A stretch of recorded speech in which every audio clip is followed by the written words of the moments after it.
When the fast was broken and lamb lay steaming upon the board, Ismail called upon Baasit, not for mercy but for more, ere the candles guttered, his jaw unhinged, his skin turned glass, and the servants fled a banquet that would not end. In the year of our Lord 1792, the ancient city of Cairo sweltered under a heat so oppressive it seemed to melt the very resolve of the righteous, yet within the shadowed confines of the merchant quarter, a far more sinister temperature was rising. Ismail was a man whose fortune in silks and exotic spices was the envy of the souk, a merchant prince who walked upon carpets woven with threads of gold and drank from goblets of carved obsidian, but his soul was a cavern of bottomless avarice that no earthly treasure could fill. While the faithful prostrated themselves in the mosques seeking spiritual elevation, Ismail retreated to the stifling privacy of his innermost chambers, locking the heavy cedar doors against the prying eyes of servants and kin alike. He had become consumed by a blasphemous fixation on the divine attribute of Al-Baasit, the extender, the one who expands and amplifies provision, but where a pious man would see a metaphor for the boundless mercy of the Creator, Ismail saw a mechanical key to unlock a grotesque and literal expansion of his own flesh and fortune. He reasoned with the twisted logic of a madman that if he could but harness the vibrational essence of this sacred name, he could shatter the natural limitations of the human form and the boundaries of his wealth, becoming a vessel capable of consuming the world entire. The air in his private sanctum grew thick and unbreathable, heavy with the cloying scent of ambergris mixed with the copper tang of old blood and the sickly sweetness of rotting fruit, a sensory warning that the natural order was being subverted by a will that refused to bow. Night after night, he sat amidst piles of ledger books and mounds of uneaten delicacies, whispering the holy name not with the trembling humility of a supplicant, but with the guttural demand of a sorcerer commanding a spirit, his voice rasping through the silence like a saw through bone. It was said by the few who dared to pass his window after the midnight hour that the shadows in his room behaved with a terrifying autonomy, stretching and elongating across the limestone walls in defiance of the flickering lantern light, mimicking the unnatural extension that Ismail so desperately courted.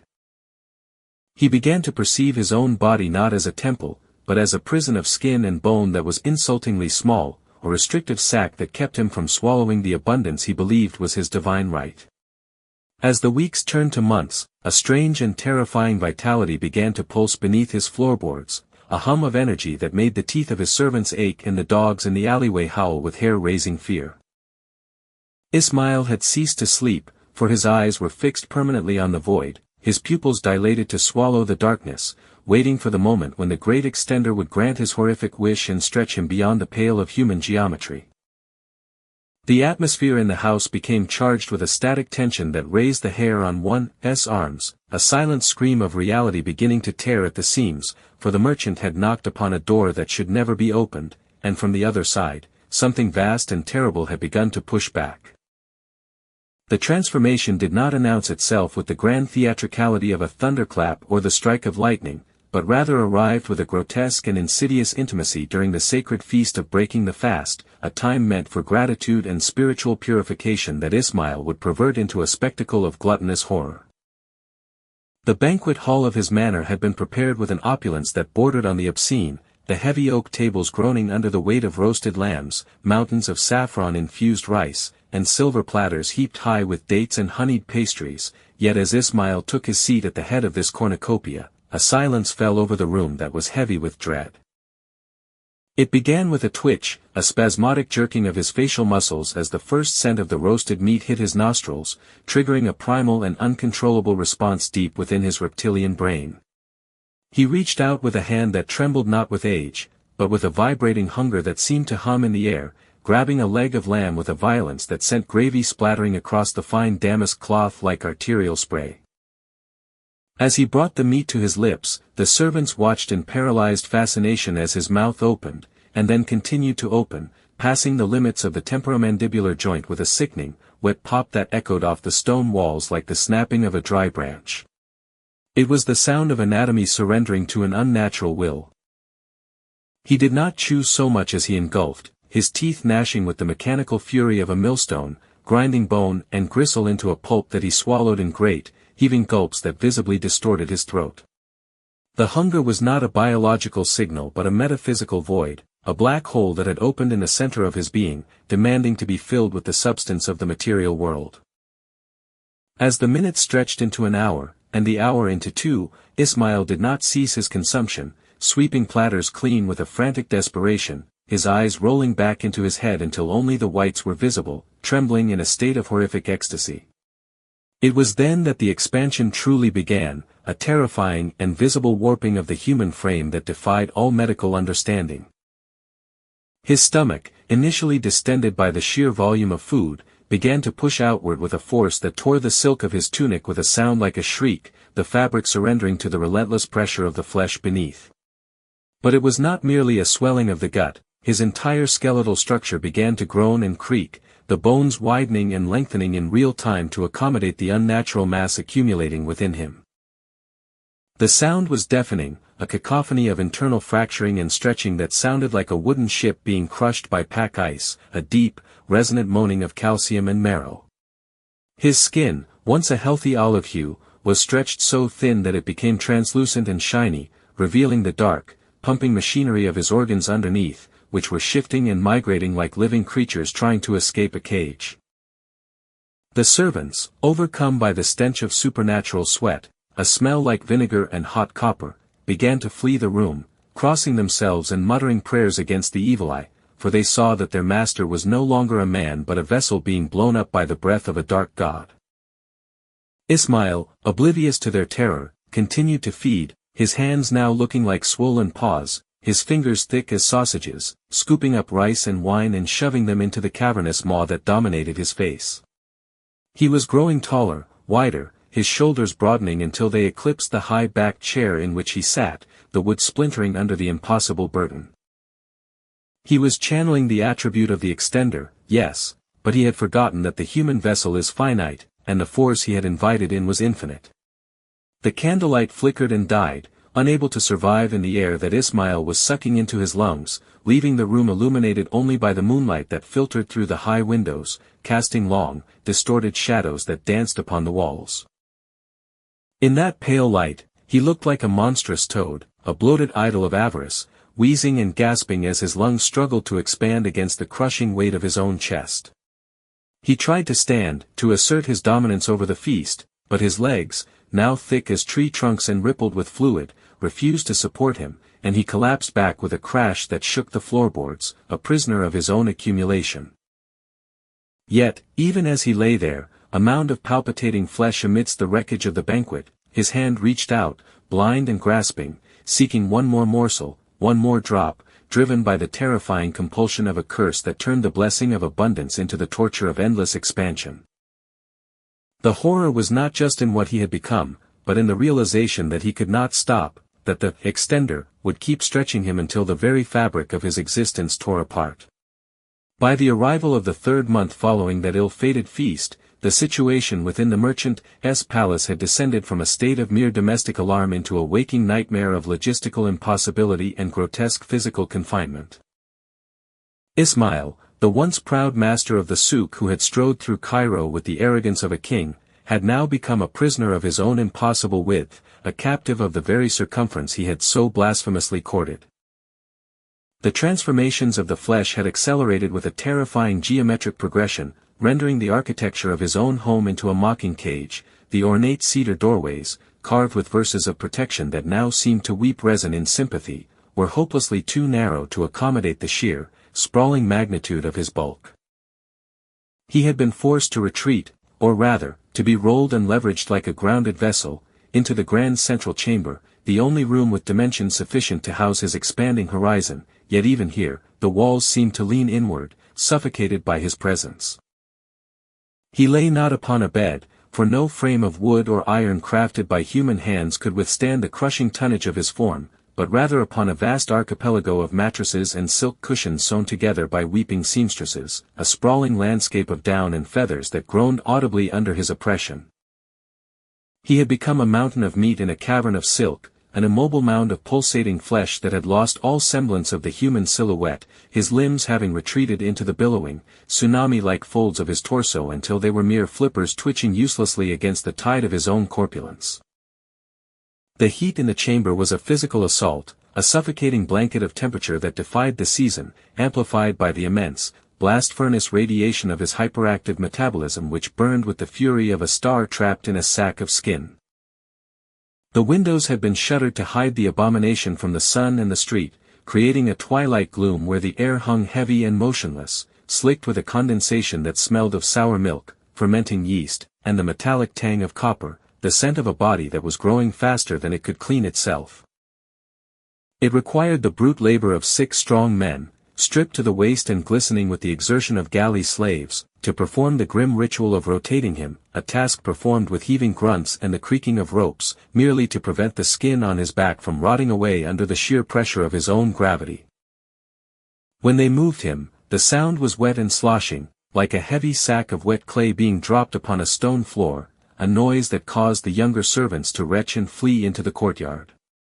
Yet, amidst this squalor of excess, Ismail remained in a state of delirious, terrifying euphoria, his mind fractured by the very power he had invoked. He lay wheezing in the dark, his voice reduced to a high, reedy whistle as his lungs were crushed by the weight of his own expansion, whispering that he was finally achieving the holy state of Al-Baasit, that he was reflecting the boundlessness of the Creator by erasing the limits of his own form. He spoke of feeling his consciousness stretching thin, covering the room, the city, the world, mistaking the agonizing distension of his nerves for spiritual omnipresence. But his eyes, small and frantic beads drowning in a sea of facial dough, betrayed a primal, animalistic terror that contradicted his words. He could feel the internal geography of his body shifting, his liver, his kidneys, his stomach were migrating, sliding around in the cavernous wetness of his abdomen to accommodate the ceaseless, relentless growth. It was a sensation of profound violation, as if he were being dismantled and reconstructed by an indifferent giant from the inside out. The house itself began to suffer under his occupation, the floorboards beneath his dais bowed dangerously, snapping with the report of pistol shots in the dead of night, and cracks began to spiderweb across the plaster of the ceiling below, as if the very foundations of the manor were groaning in protest at holding a weight that nature had never intended for a second story. He required food constantly, an uninterrupted supply of sustenance to feed the expansion, and the kitchen fires burned 24 hours a day, roasting whole goats and boiling cauldrons of rice that were poured into his mouth through a funnel of silver, for his hands could no longer reach his face. The servants fed him with the grim determination of those tossing coal into a boiler, fearful that if the fuel stopped, the engine might explode or, worse, turn its hunger upon them. There was no day or night in that room, only the endless, rhythmic stretching of skin, the audible creak of cartilage, and the terrifying knowledge that the growth showed no sign of halting. He was becoming a distinct biological ecosystem, a world unto himself, hot and wet and terrifyingly vast. Occasionally, a deep, resonant rumble would emanate from within him, a sound of digestion so loud it vibrated the water in the jugs on the table, sounding less like a stomach and more like the grinding of tectonic plates before an earthquake. Ismail was no longer a man, he was a monument to the misunderstanding of the divine, a grotesque testament that the vessel which seeks to hold the ocean of the infinite without the strength of the spirit will inevitably be drowned by the flood. The tension in the room was brittle, snapping tight like a violin string wound to the breaking point, for every person in that household knew, with a certainty that chilled their blood, that something simply had to give. Flesh has a limit, skin has a tensile strength, and Ismail was pushing past the boundaries of biology into the realm of inevitable, catastrophic rupture. The horror deepened into a realm of grotesque absurdity as the weeks bled into a singular, agonizing stretch of time, for the expansive curse of the extender had now bypassed the mere accumulation of fat and begun to assault the very structural integrity of the human vessel itself. It was during the suffocating heat of the 4th month that the skin across Ismail's colossal abdomen, having been tasked with containing a volume of matter that defied the laws of physics, became so terrifyingly taut that the intricate networks of blue and purple veins were rendered visible to the naked eye, pulsating with a violent and rhythmic thrumming that threatened to burst with every labored breath he took.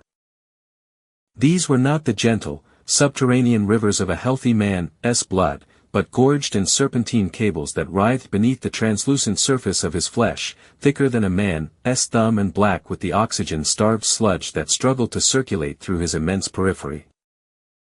The epidermis had been stretched to such a perilous degree of thinness that it possessed the sheen of polished glass or the membrane of a hatching reptile, shivering with a terrible delicacy that suggested the slightest touch, a brush of a servant's sleeve, the landing of a fly, might cause the entire system to rupture in a catastrophic deluge. The servants, those few who had not yet fled in the night with their belongings bundled in terror, spoke in hushed and trembling whispers of the sounds that now emanated from the master's chamber during the dead hours of the wolf.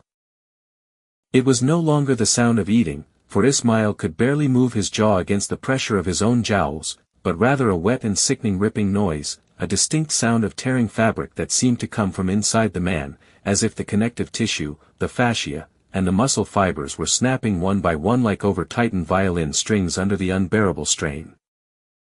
This was the auditory signature of a body being dismantled from the interior, the sound of the human form losing its war against the infinite. The walls of the room, slick with the yellowed condensation of his breath and the humidity of his sweat, seemed to close in on him, amplifying these wet tears until they echoed like gunshots in a canyon. Ismail lay amidst a sea of pillows that were now dwarfed and swallowed by his bulk, his physical form having obliterated the concept of lying down and replaced it with a pervasive, spreading existence that filled the center of the room like a tumorous growth. His voice, once a boom that commanded prices in the marketplace, was reduced to a high, reedy whistle, a desperate sibilance forcing its way through a throat compressed by the weight of multiple chins and the crushing density of his own chest. He was drowning in open air, his lungs flattened into useless pancakes by the encroaching mass of his internal organs, which had swollen to the size of prize-winning pumpkins. He was a mountain of meat in a cavern of silk, a grotesque monument to the tragic misunderstanding that divine abundance refers to the soul and not the clay of the body, yet his mind remained locked in a feverish, hallucinated interpretation of his plight. Even as his ribs groaned with the sound of bending wood, threatening to shatter outward, he would whisper through bubbling lips that he was becoming the world, that he was expanding to encompass the horizon, his delirium painting the agony of distension as the ecstasy of apotheosis.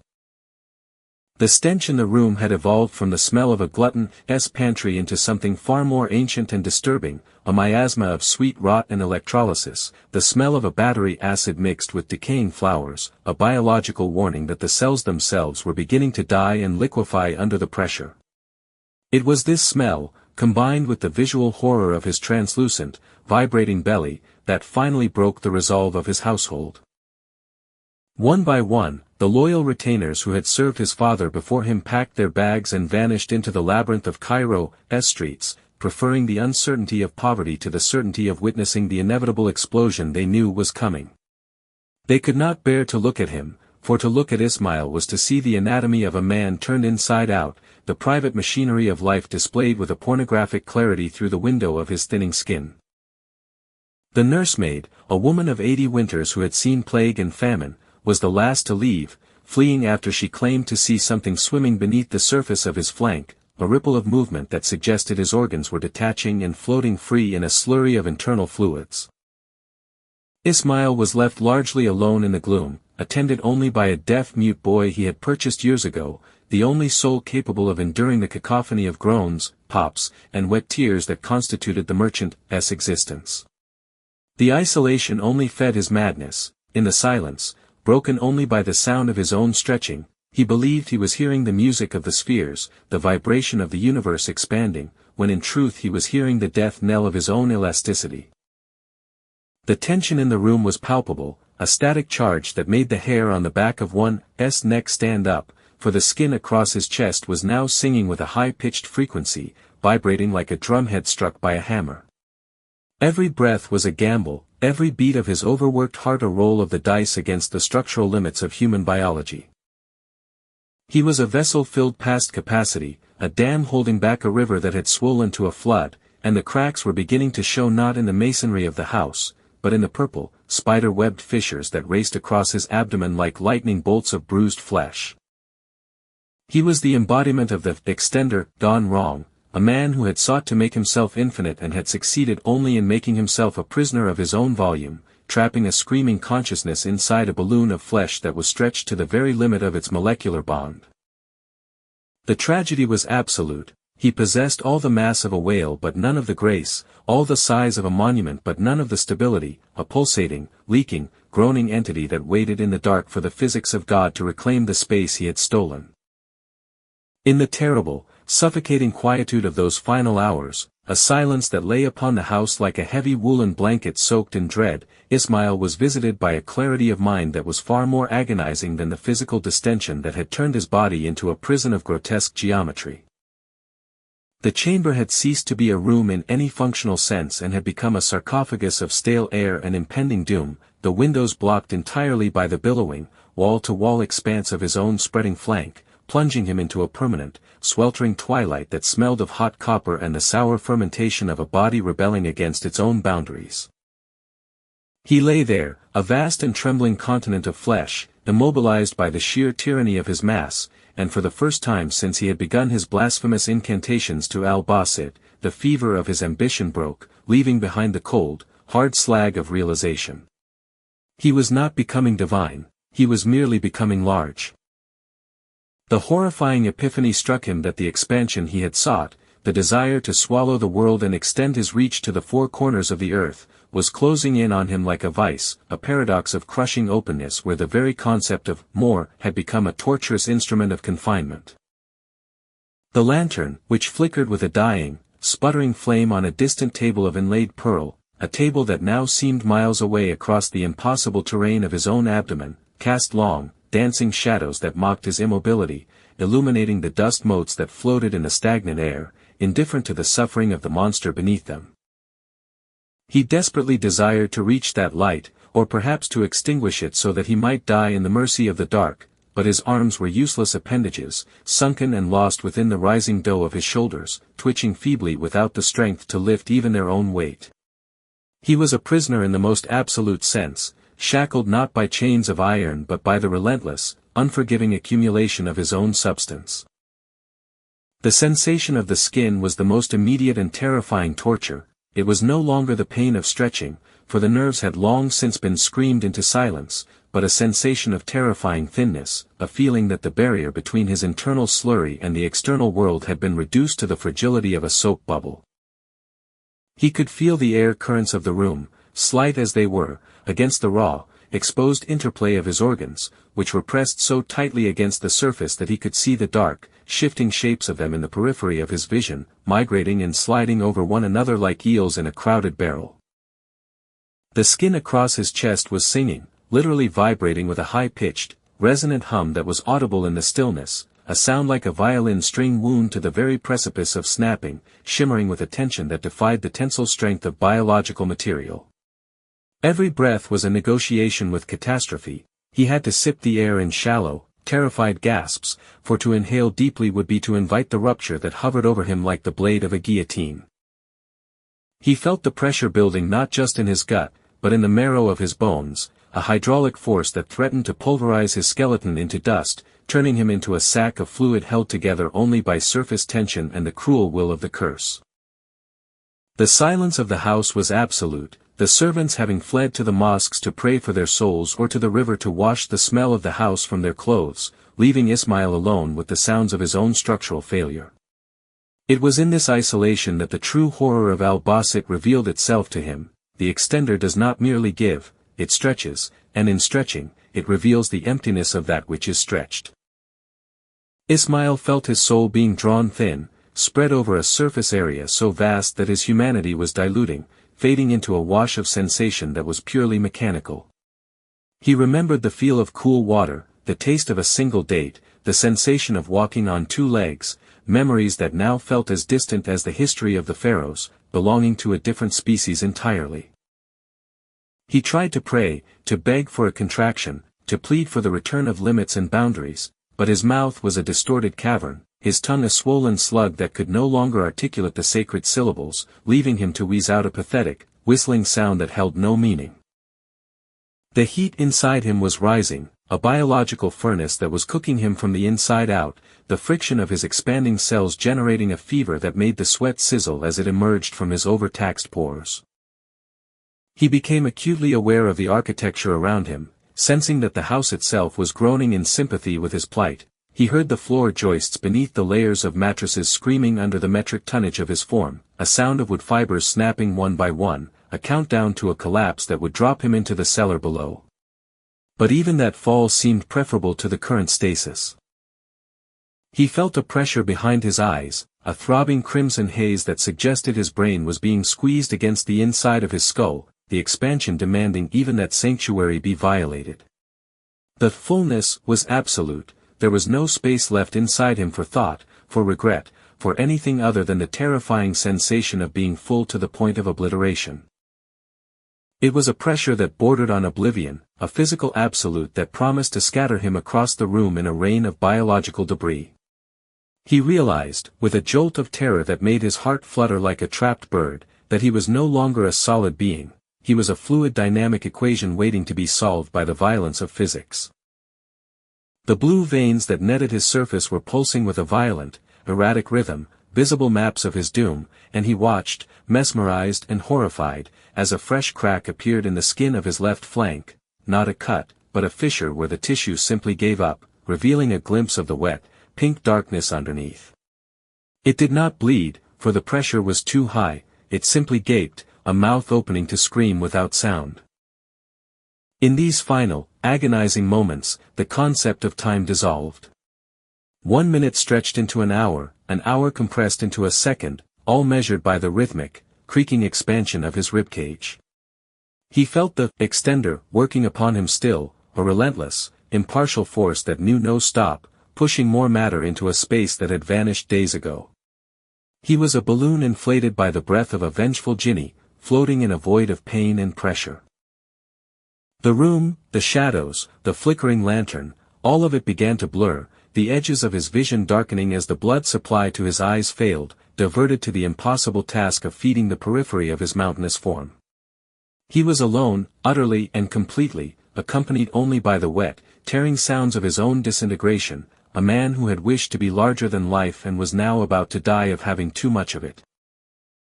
The tension rose to a crescendo, a silent scream of fibers parting, of membranes failing, of the impossible becoming the inevitable, as the vessel, finally, admitted it could hold no more. The end came not with a whimper of resignation, nor with a final prayer for deliverance, but with a cataclysmic sound that shattered the stillness of the Cairo night like the thunderous report of a siege cannon fired within the confines of a tomb. It was the hour of the wolf, that darkest stretch of time before the first gray fingers of dawn touched the minarets, when the tension that had been singing in the stretched fibers of Ismail's being finally overcame the structural limits of natural law. The catastrophe began with a single, sickening tear, a sound like a heavy canvas sail ripping in a hurricane, originating from the center of his gargantuan torso where the skin had been pulled to the transparency of a spider's web. For a fraction of a second, there was a moment of absolute, frozen clarity where the merchant felt the pressure release, a fleeting and deceptive sensation of ecstasy as the prison of his flesh gave way, but this was immediately followed by the violent and total negation of his existence. The rupture was explosive, a release of hydraulic pressure so immense that it did not merely kill him but obliterated the very geography of his body, detonating the accumulated mass of 3 months of supernatural gluttony in a single, blinding instant. The force of the blast was such that it blew the heavy shutters off the windows, sending them clattering into the alleyway below as splinters of cedar wood, and cracked the stone lintel of the doorframe, shaking the foundations of the manor as if an earthquake had struck the quarter. Inside the chamber, the scene was one of apocalyptic ruin. The explosion had transformed the merchant's body into a weapon of mass destruction, a biological bomb that painted the room from floor to ceiling in a torrent of visceral devastation. The air was instantly filled with a thick, red mist, a hot and blinding fog of atomized fluids that coated every surface in a slick, dripping glaze of horror. The silks and tapestries, the hoard of gold plate and jeweled goblets that he had surrounded himself with, were not merely soiled but were embedded with the shrapnel of his own bones, which had shattered into thousands of fragments under the force of the release. It was a chaotic redistribution of matter, the ultimate and ironic fulfillment of his wish to be the extender, for he was now everywhere at once, scattered across the 4 walls, the ceiling, and the floor in a grotesque confetti of ruin. The lantern was extinguished by the blast, plunging the room into a darkness that smelled of copper, bile, and the musky, ancient scent of death, a silence descending that was broken only by the wet, rhythmic sound of dripping, as if it were raining inside the house. For several minutes, the neighborhood lay in a stunned silence, the dogs too terrified to bark, the watchmen on the street freezing in their tracks, their hands gripping their spears as they stared up at the dark windows of the merchant's house from which a plume of foul-smelling steam was beginning to drift. Then, the screaming began, not from the house, for there was nothing left alive inside to scream, but from the adjacent rooftops where neighbors had been woken by the sound of the explosion and the sudden, inexplicable patter of wet rain on a cloudless night. It took the authorities nearly an hour to summon the courage to breach the gates, the city guard arriving with torches that cast long, fearful shadows, their faces covered with scarves to ward off the pestilential stench that was now rolling out of the house like a physical fog.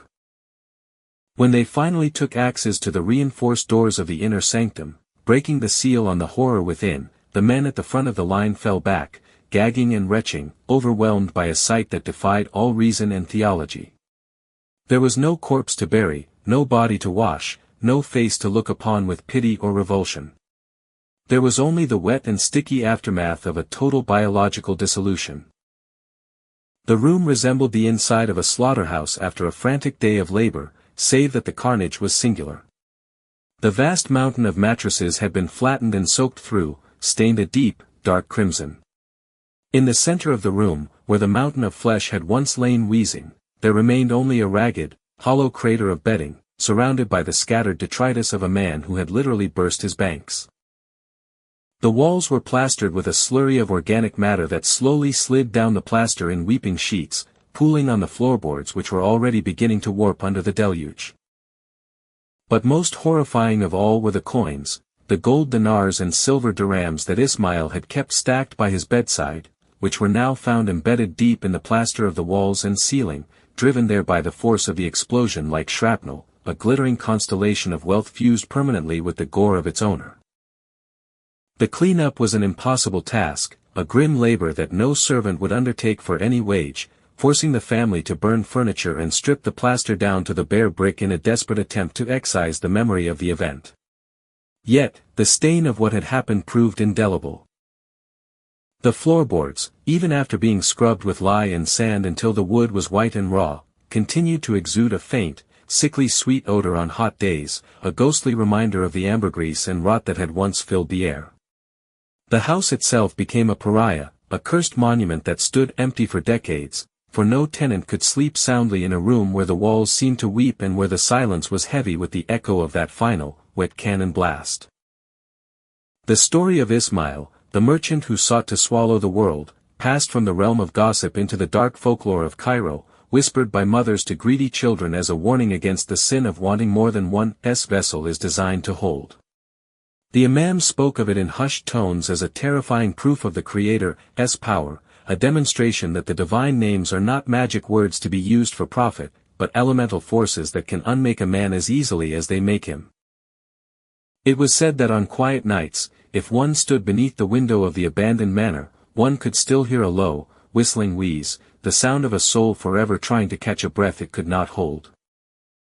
Ismail had desired to be Al-Baasit, the extender, and in the most horrific and literal sense, his prayer had been answered. He had been extended until the cohesion of his humanity failed, scattering himself into a nothingness that was as vast as it was terrible, leaving behind nothing but a wet stain and a legend of ruin to mark the place where a finite man tried to contain the infinite.